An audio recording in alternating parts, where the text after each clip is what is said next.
자, 문재인 대통령이요, 박수현 청와대 대변인에게 숙소를 직접 구해준 것으로 알려지면서 화제가 되고 있습니다. 대통령이 대변인의 숙소까지 직접 챙기다니, 이거 어떻게 된 사연입니까, 이재명 차장? 예, 그렇습니다. 박수현 대변인이 아시겠지만 이제 국회의원 시절부터 네. 지역과 공주였죠. 공주에서 여의도가 출퇴근을 했습니다. 그 정도로 서울에 집이 없었던 거죠. 공주에서 그러니까 시내버스를 타고 네. 그러니까 고속버스 타고 올라와서 여의도를 왔다 갔다 할 정도로 물론 지역구를 잘 챙긴 거기도 하고 서울에 숙소를 두지 않고 그렇게 이제 계속 왔다 갔다 했는데요. 네. 이번에도 이제 대변인의 발령을 받았습니다. 그러니까 서울에 집이 없는 거죠. 네. 그러니까 그 사연을 알고 문재인 대통령이 그럼 집 좀 숙소가 어딘지 알아봐라. 네. 라고 얘기를 해서 결국 이제 직원들이 이제 묵는 그런 숙소에 박수현 대변인이 들어갔다. 네. 오늘 박수현 대변인이 처음에는 그러니까 숙소를 구하지 못해서 그 여관 같은 데서 아하. 생활을 하려고 했었는데 네. 문재인 대통령이 특별히 배려를 해서 그 직원 숙소에 들어갔다는 얘기입니다. 자, 지금 말씀하신 것처럼 대통령이 직접 청와대 대변인의 숙소를 거처를 마련해 준 이유, 사실은 이게 뚜껑을 열어보면 문재인 대통령의 과거 경험 때문에 그렇다면서요. 그러니까 본인의 제 책 운명에서 그런 얘기가 나오는데요. 네. 그러니까 청와대의 그 비서실장 말고는 관저가 없죠. 근데 아마 그 문재인 당시에 이제 노무현 정부 때 민정수석을 발령받고 나서는 당연히 수석도 관저가 있는 줄 알았나 봅니다. 네. 그래서 민정수석쯤 되면 관사가 있는 줄 알았는데 없더라. 그래서 100평 넘는 부산의 집을 팔아도 강남에 네. 한 30평 아파트 전세값도 안 돼서 결국 평창동에 조그만 연립주택에 세를 들었다. 네. 그런 내용이 나옵니다. 자, 그런데 박수현 대변인 같은 경우에는 현역 국회의원 아닙니까? 그리고 지역구도 열심히 챙기고. 전직 국회의원이죠. 예, 전직. 그렇죠. 이 전직 국회의원인데, 그러면서 재산이 도대체 이 문재인 대통령처럼 서울에 집을 구할 수 없는 상황이었답니까? 어땠습니까? 재산 상황이 나왔나요? 아, 여기 나왔군요. 2012년에 공보에 나온 겁니다. 네. 국회의원은 누구나 이제 재산 신고를 해야 되기 때문에 보시다시피 부인과는 별거 중이고 네. 본인의 재산은 없다고 봐야겠죠. 아. 자동차 1,000만 원에 채무가 또 1,000만 원 있으니까 사실상 재산이 없다고 봐야 될 거고요. 부인 명의로는? 예, 부인 명의는 이제 아파트가 있는데 그 아마 공주에 있는 걸로 보이고요. 네.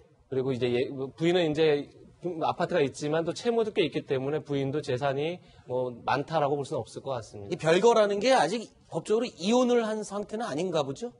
저는 지금 그렇게 알고 있습니다. 네. 예. 자, 그런데 부인과 같이 있지 못한 이 상황을 가지고 지난 2015년도에 당시 새정치민주연합 회의에서 이 부인 이야기를 꺼내서 동료들의 눈시울을 붉히게 했다라는데, 화중대 의원님, 이거 예. 무슨 사연입니까? 어떤 사연이 있는 겁니까?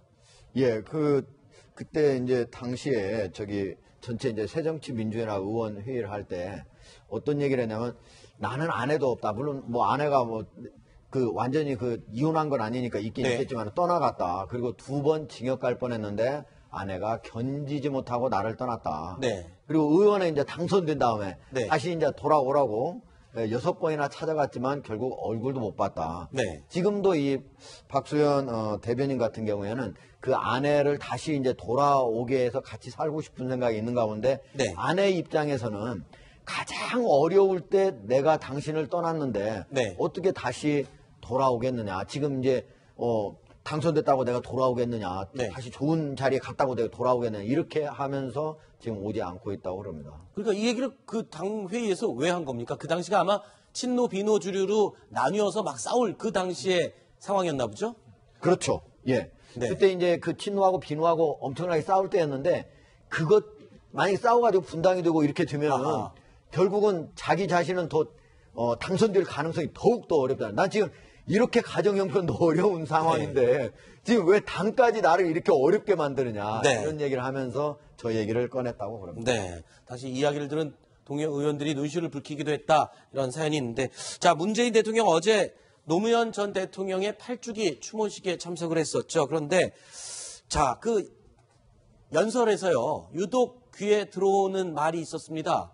바로 이 말이었죠. 들어보시죠.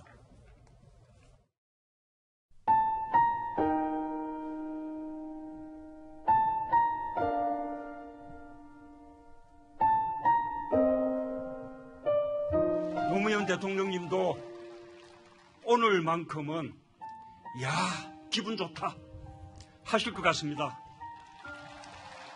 임무를 다한 다음 다시 찾아뵙겠습니다. 그때 다시 한번 기분 좋다 이렇게 환한 웃음으로 반겨주십시오.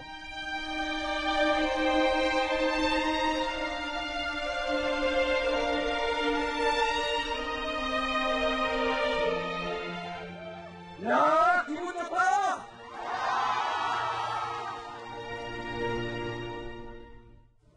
자, 어제 이 명문이라고 일부에서 또 칭찬을 받기도 했던 이 문재인 대통령의 추도사. 이 추도사가 초안을 받아서 추도사를 하기 직전까지 직접 계속 여러 번 고쳤다라고 알려지고 있는데 맞습니까? 그 원래 글쓰기 스타일이 그렇습니까? 유난히 신경을 많이 쓴 것 같기도 하고요. 유난 신경을 많이 썼다고 봐야겠죠. 네. 지금 본인이 말했지만 어쨌든 자기는 현직 대통령으로서 이번이 그러니까 처음이자 마지막으로 참석하는 거다. 그리고 대통령이 다 끝나고 다시 왔을 때, 야, 기분 좋다 이렇게 말해달라고 했지 않습니까? 네. 결국은 어떻게 보면 노무현 대통령 앞에서 마지막으로 대통령으로서 마지막 바치는 헌사기 때문에 굉장히 마지막에 신경을 많이 쓴 것 같고요. 네. 그래서 아마 참모진이 21일 날, 일요일 날 초옥을 넘긴 것 같습니다. 한 이틀 동안 계속 이제 문재인 대통령이 이걸 다듬었다고 볼 수 있고요. 네. 야, 기분 좋다 같은 표현은 문재인 대통령이 본인이 아니면 사실 참모들이 넣기 참 힘든 표현이죠. 네. 따라서 본인이 직접 마지막까지 수정했다는 게 그 원고 곳곳에 흔적이 나오는 것 같습니다. 네. 심지어 현직 대통령으로서는 이 추도식에 오늘이 처음이자 마지막으로 참석한다라는 문구도 원래 초안에는 없었던 문구를 직접 문재인 대통령이 써 넣은 문구였다. 이렇게 확인이 되고 있습니다. 그런데 그럴 수밖에 없는 게요. 딴 사람도 아니고 노무현 전 대통령의 추모사기 때문에 더 신경을 쓸 수밖에 없는 이유가 있죠. 노무현 전 대통령이 살아생전에 연설문 쓰는데 굉장히 꼼꼼히 여러 가지 법칙이 있었다면서요. 그렇죠. 노무현 대통령 같은 경우는 워낙 이제 연설도 잘하고 네. 글도 잘 썼기 때문에 사실은 이제 노무현 대통령 5년 집권 내내 강원국 연설비서관이 그 네. 연설문을 썼거든요. 네. 그런데 그분은 어떤 분이냐면 그냥 저 노무현 대통령만 5년 쓴 게 아니고 김대중 대통령 때도 3년이나 썼던 분이에요. 네. 그러니까 김대중 대통령의 연설비서관을 그대로 쓴 거죠. 네. 그래서 나름대로 자기 자신은 내가 이쪽 연설문 잘 쓰는구나. 네. 그래서 나를 계속 쓰겠구나. 네. 바꾸겠지 했는데 안 바꿨거든요. 그래서 그렇게 생각을 하고 계속적으로 써왔었는데 노무현 대통령이 한 번은 이제 연설문을 이렇게 써야 된다 하면서 얘기를 했는데 첫 번째가 바로 전체를 요약하는 하나의 문장이나 단어로 임팩트 있게 전달하라. 네. 그리고 또 하나는 국민들이 일반적으로 쓰는 말로 연설문을 써라. 네. 사실은 국민들이 일반적인 쓰는 말은 이 국민들이 알아듣기 쉬운 서민적인 언어거든요. 근데 네. 연설문을 쓰다 보면은 되게 지식인이나 네. 아니면 관투의 말이 많이 나오게 돼요. 그렇죠. 근데 노무현 대통령이 저거를 좀 강조를 했던 거고 네. 한 번은 자기가 이제 연설문을 다 고심해가지고 되게 한 번 쓸 때 한 3, 4일 걸린다고 그래요. 네. 써가지고 밤늦게 이제 빨리 달라고 해서 밤늦게 네. 이제 어쩔 수 없이 넘겼는데 노무현 대통령이 그게 좀 마음에 안 들었던가 봅니다. 네. 그러니까 좀 기다리라고 내가 좀 손을 봐가지고 보내줄 테니까 기다리라 해가지고 어쩔 수 없이 잠 안 자고 기다려요. 새벽까지. 네. 기다리는데 한 한두 시간 지난 다음에 그 자기가 3, 4일 동안 그 고심을 해서 썼던 거를 한두 시간 지났는데 상당히 장문이었는데도 쫙 고쳐가지고 보내왔는데 마지막 문장에 감사합니다까지 다 고쳤는데 자기가 보니까 자기가 하나도 흠잡을 데 없는 이런 네. 영문이더라. 그래서 자기가 그동안 대통령의 연설문을 써준 게 아니고 네. 오히려 대통령을 괴롭혀왔다. 연설문을 네. 엉뚱하게 씀으로써 네. 괴롭혀왔다 하는 그런 아주 좀 마음까지 갖게 됐다는 그런 회고를 한 적이 있습니다. 네.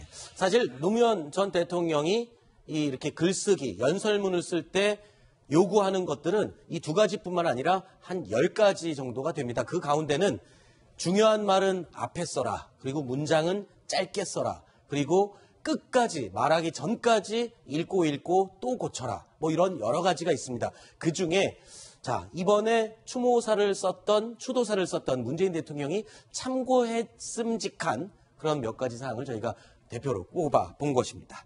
자, 그리고 이 노 전 대통령의 장례 장시에도 의연한 모습을 잃지 않았던 문재인 대통령이 영화 광해를 보면서는 눈시울을 붉혔던 그런 장면이 있어서요. 저희가 장면을 준비를 했습니다. 그런데 자, 어떤 장면을 보고 그렇게 슬프게 저렇게 눈물을 흘린 겁니까? 그러니까 오늘 김경수 의원이 이제 그런 얘기를 했어요. 네. 지금 지금 이제 저장면이죠? 문재인 대통령의 당시에 이제 후보 시절이죠. 2012년이면서 네. 그 과정에서 영화를 보고 이제 우는 눈물을 닦는 장면이 뒤늦게 공개가 된 건데 네. 김경수 의원에 따르면 상황은 이렇습니다. 그러니까 광해를 보면 마지막에 이제 가짜 광해가 떠날 때 그 신하가 그 허균 역을 했던 유승용 씨로 기억을 하는데 절을 하는 장면이 나오거든요. 네. 그때 당시 이제 문 후보가 눈물을 흘렸다는 거죠. 네. 예, 지금 뭐 이 장면인 것 같은데요. 네. 지금 보면 절을 하는 장면이 나옵니다. 떠나면서요. 예, 못하지 못했구나. 않느냐. 아. 그래서 아마 저 장면을 보고 그렇게 눈물 흘렸다고 김경수 의원이 오늘 얘기를 했습니다. 영화 스크린 속에 저 왕을 모셨던 그 신하, 그 모습과 본인을 동일시하면서 울컥했던 그런 장면이었군요. 알겠습니다. 자, 뉴스탑10 지금 3위 소식까지 살펴봤고요. 그렇군요. 하나 더 있습니다. 죄송합니다. 자, 노 전 대통령이 장례를 마친 뒤에요. 문재인 대통령이 당시에 너무 울음을 울어서 119까지 왔었다. 이런 얘기가 들리는데 정봉주 전 의원의 증언이 있습니다. 이 얘기도 듣고 이야기 이어가겠습니다.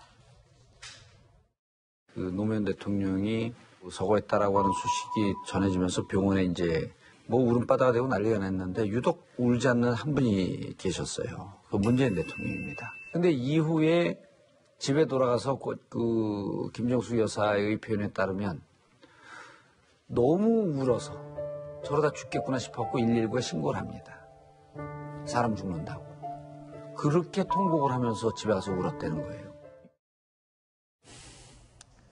자, 이렇게 해서 세 가지 소식 살펴봤고요. 이제 4위 소식이 준비되어 있습니다. 어떤 내용인지 확인해 보시겠습니다.